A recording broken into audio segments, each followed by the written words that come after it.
Every year in September, the WWII Living History Group sets up camp in the Dutch village of Zon to commemorate Operation Market Garden. In 2022, I had the chance to visit their camp while recording footage for the Webster's War Battlefield Tour. Some of you may already have seen glimpses of the camp in episode 1, as it is located right next to the bridge over the Dommel River, where Private Webster, while serving as the lead scout for Easy Company, had a surprise encounter with a German machine gun. On the morning of the 17th, when Market Garden was set in motion 78 years ago, I visited the camp to have a look at the reenactment. It is thanks to the helpful reenactors of the WWII Living History Group that I could get my hands on some historic firearms to tell something about them. Being handed a weapon and figuring out on the spot how to operate it was a great chance to put some theoretical knowledge to the test. With every firearm, we will go over some first impressions with the ergonomics and the basics on how to operate it. Some notes and illustrations will be added here and there for clarity, but without further ado, let's start with a personal favorite, the M1 Garand. Alright, I just got my hands on a M1 Garand, the standard issue service rifle of the American GI in World War II, and it was quite a weapon. Of course, the defining characteristic which set it apart from most service rifles of the time was that it was a self-loader, so there is no bolt action like its predecessor, the Springfield 1903 would have. You had an internal magazine with a clip of 8 rounds that you would load in it, and from then on you could fire all those 8 rounds as quickly as you could pull the trigger, with the weapon cycling them for you. Let's start with the ergonomics. As you can see, it's not a huge rifle. Of course, it was replaced by not replaced, but it was supplemented by the M1 carbine as a lighter personal defense weapon. But still, for a frontline combat rifle, it is not that long, it is not that heavy either. In terms of ergonomics, you can just shoulder it quite easily, really not that big. The sight is a small hole with then a 3-prong front sight at the end. Of course, the rear sight can be adjusted for the elevation, I believe windage as well. Fires a full power rifle cartridge, so the range is quite excellent. But the real defining feature is the self-loading action. So pulling back the bolt, you see the internal magazine where you would load a 8-round clip into it. The clip would be loaded into the weapon, so it's not like some of the bolt actions like a Lee Enfield, where the clip just holds the cartridges in place and is then discarded. In the Garand, the entire clip is loaded, it's part of the magazine in a way.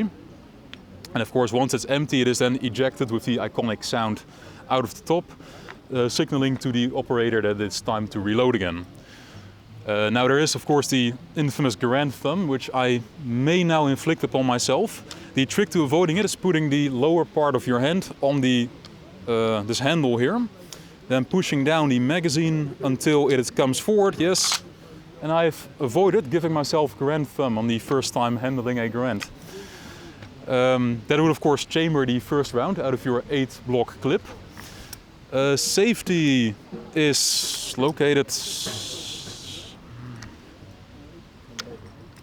Okay, the safety is this little guy right here. You can pull down, and it would now be on. Now it's unsafe. It has been unsafe all this time. Of course, pushing the safety with your finger on the trigger, you can push it forward.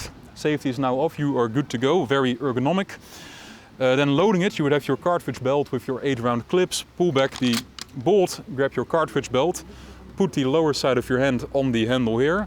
Cartridges in here, then push them down. And now it wants to go forward. Load the first round. Very quick to reload, quick to bring into action. An excellent service rifle, especially compared to the bolt actions, which still dominated in most armies of the time. Very nice piece of kit. Okay, that was him.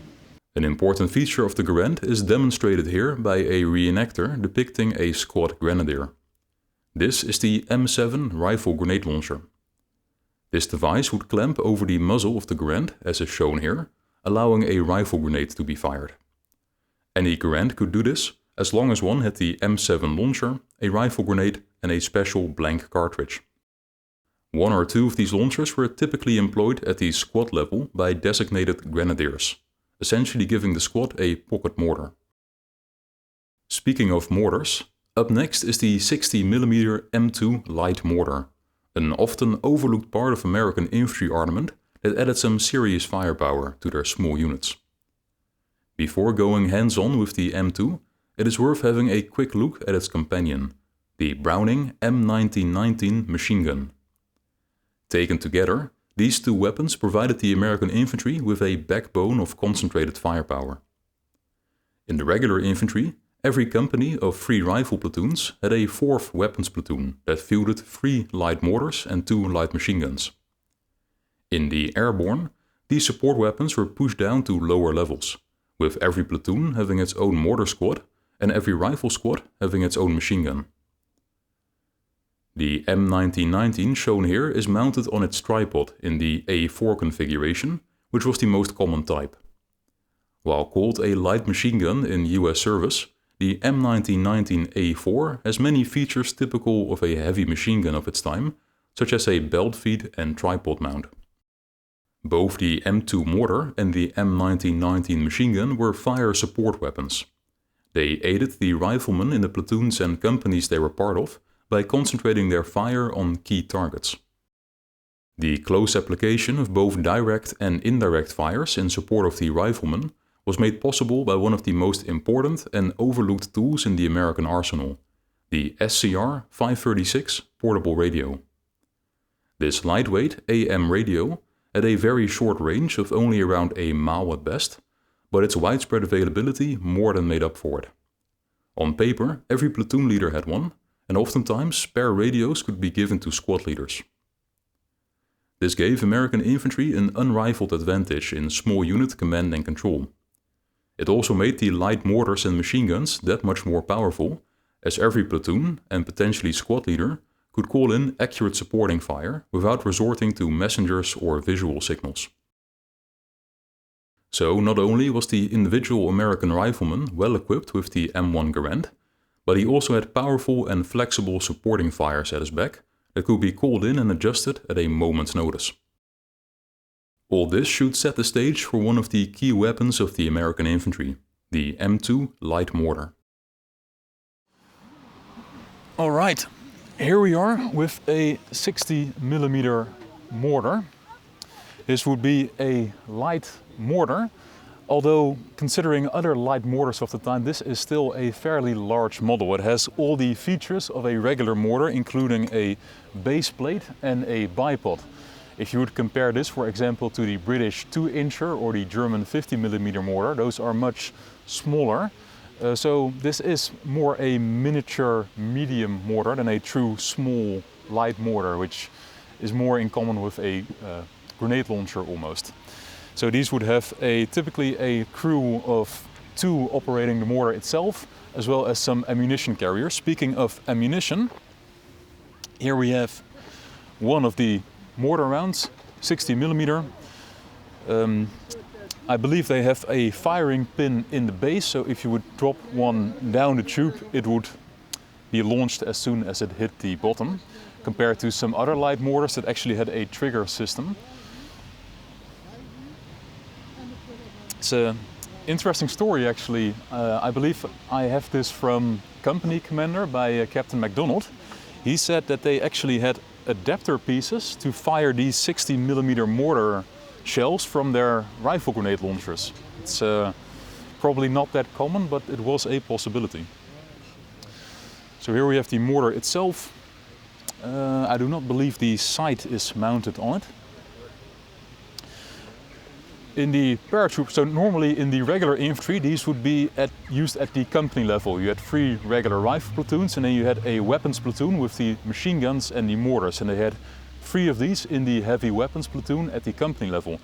The airborne had a different organization because they would be landing more dispersed. They didn't want a separate heavy weapon platoon, so instead they integrated these at the regular rifle platoon level, where they had 2 and later 3 rifle squads, and then a separate mortar squad carrying one of these into battle, which gave them some indirect fire.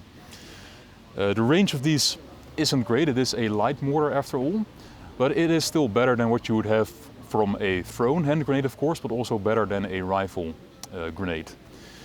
Firing these does require a bit of calculation, just like any indirect artillery piece, although you do often read in memoirs that a skilled user could sort of eyeball the distance and they could be very accurate even on their first shot. Typically with an indirect fire weapon, you have to bracket the area. You have to fire a few rounds and then split the difference until you get one on target. But typically these were used fairly close to their target, sometimes within line of sight, so they could almost by feeling drop rounds on target fairly accurately. Speaking of explosives, of course, the most close range explosive you would have is the good old hand grenade. Here we see the classic American pineapple model. This is what you would call a defensive hand grenade, meaning it is primarily intended to create a lethal spray of fragmentation. So you want to be in solid cover when you use this one, compared to, for example, a German stick grenade. Those are more offensive grenades, which you can use while attacking, but these are best used from cover. You can see also with the indentations here, is created to cause a fragmentation effect. So once the inner explosive goes off, it creates fragments, and those are the primary killer of hand grenades. And the way you would use this is you have the safety pin, but that's only the first safety measure. The real thing that sets the fuse off is this metal strip here, which you would hold down, then pull the pin, and only once you throw it does the metal pin come off, and then the fuse of around 5 seconds is activated. And in terms of small arms, we have the M3 Grease Gun, which you would typically see used by a mortar crew. It's more of a short-range personal defense weapon, not comparable to a Garand, for example, in terms of range. The Americans started the war in terms of submachine guns with the Thompson, but it was a very expensive model. And as you can see, this is about as cheap as you can make it. It's comparable to the Sten gun in terms of looks. Not very pretty, but it gets the job done. Fires a 45 caliber, just like the Thompson, but the entire thing is just made to be easy to mass produce, which is fine for a personal defense weapon. For a mortar crew, for example, they're not going to be jumping. They're not going to be in the frontal assault per se. It's also very nice and compact, as you can see.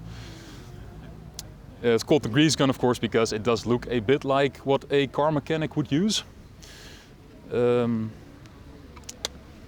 you see the firing mechanism. This is even a cheaper version. The first ones actually had a little grip for you to pull the bolt back, because it's an open bolt weapon. But they cheapened it even further, and now you have this indentation here, which you can put your thumb behind to pull it back. Now it is ready to fire.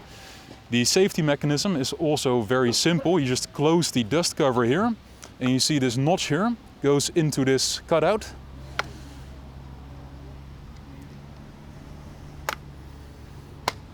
There you go. Now it is unsafe because the notch is blocking the bolt from coming forward if you would accidentally depress the trigger. Magazine release is over here. Safety is off. Bolt is forward. Take the magazine out. It's a bit stiff. Here we go. 30 rounds of 45, I believe. Yeah. Looks like a single stack to me, but it might be double stacked. Given the size, I would say probably double stacked. So it's fairly ergonomic with your left thumb, easy to reach.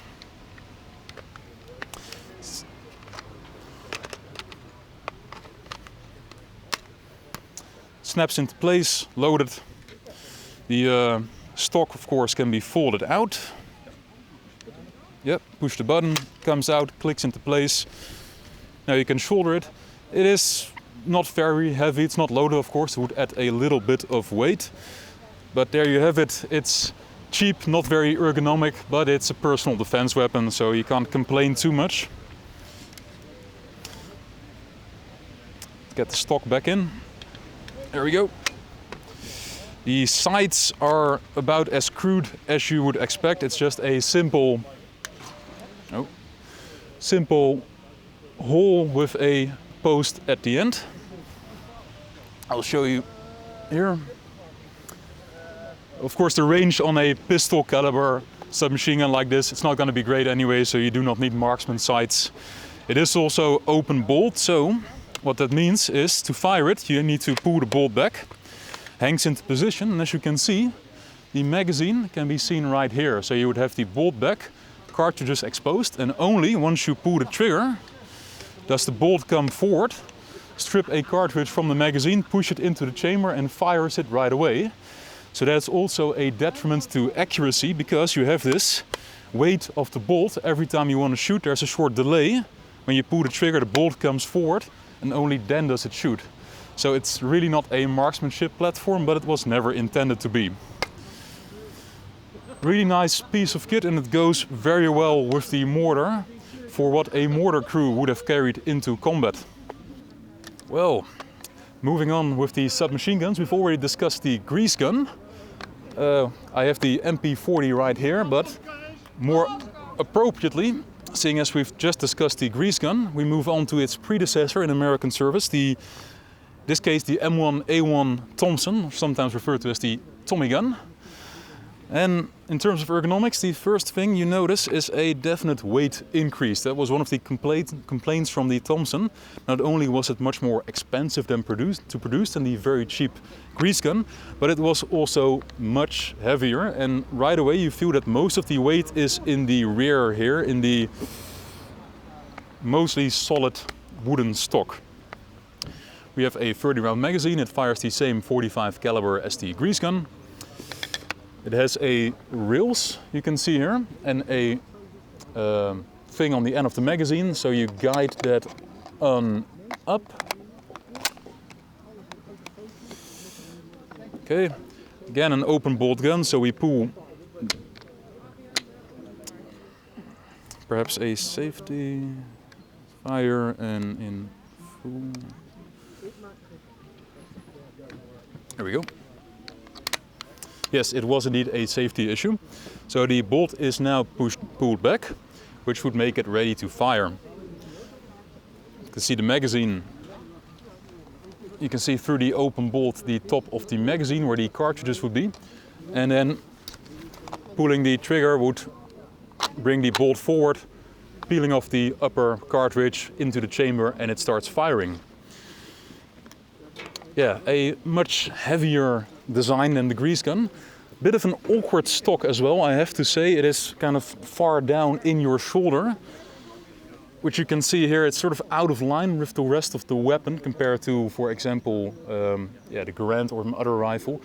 So the ergonomics are a bit strange, although you will probably get used to it. Let's give you a closer look at some of the mechanical safety features here, because it has a dual mechanism. There is the general safety here. Now it's on safe. Now it's on fire. But quite unique for a submachine gun, it also has a separate single shot.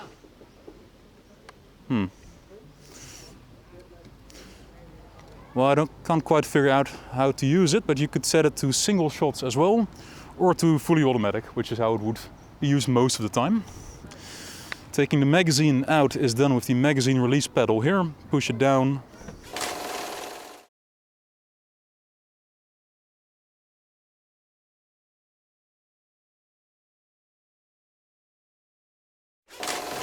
All right, we now know how to release the magazine. It's this mechanism right here. You push it up and out it goes.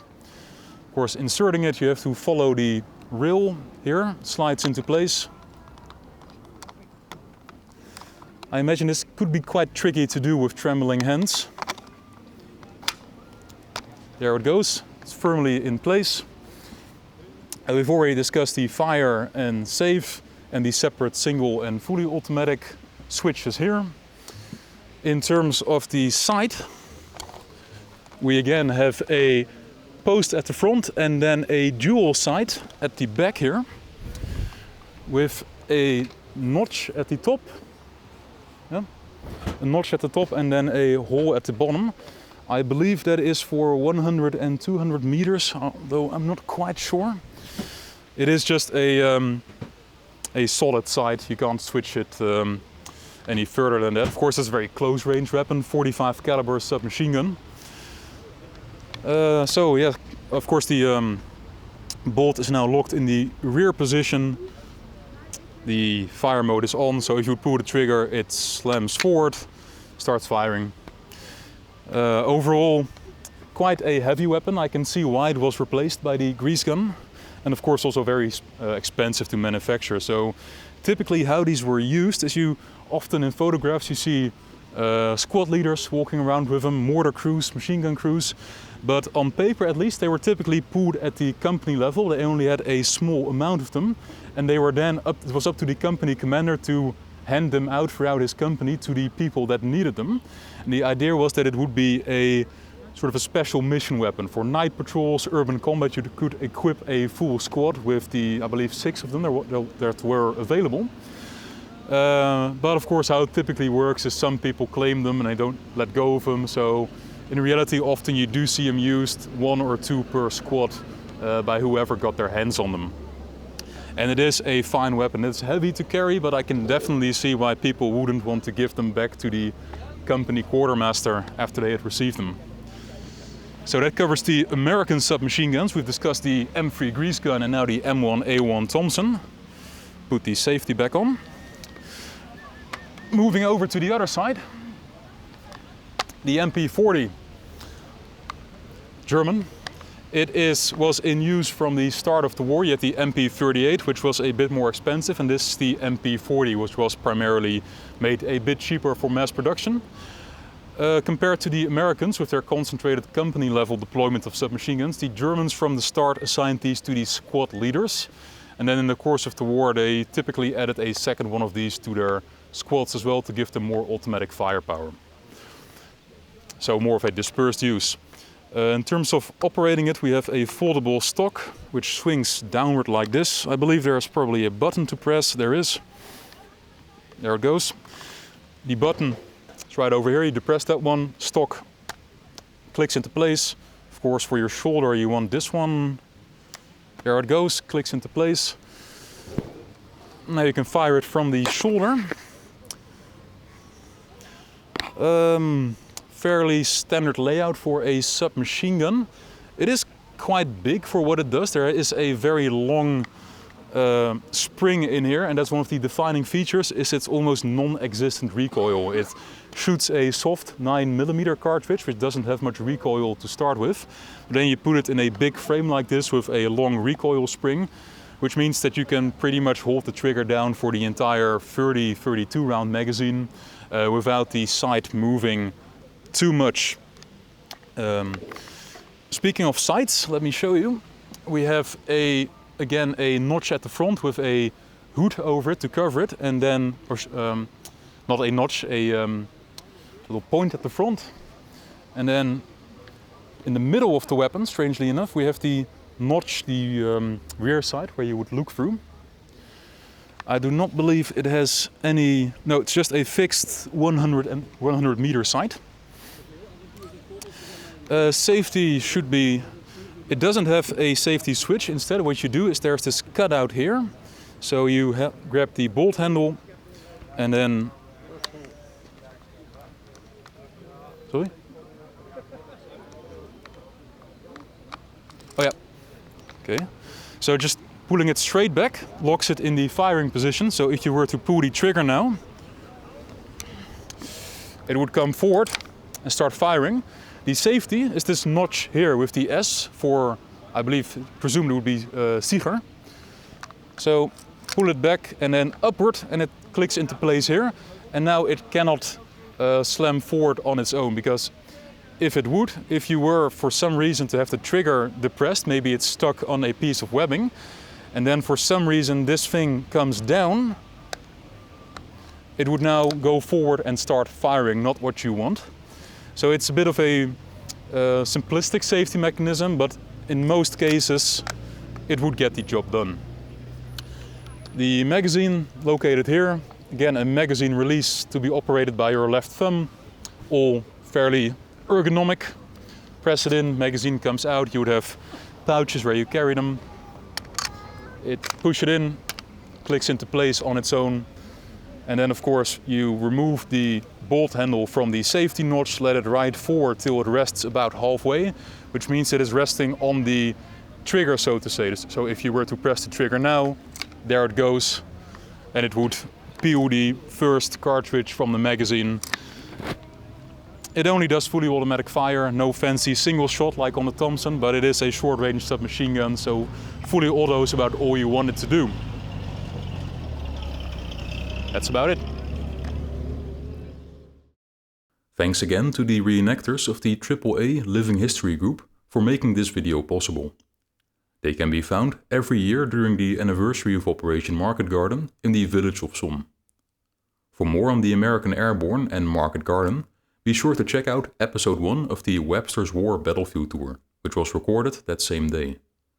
In it we follow in the exact footsteps of Private Webster of Easy Company, including a tense encounter he had with a German machine gun, which happened right on the spot where the reenactment camp is now located.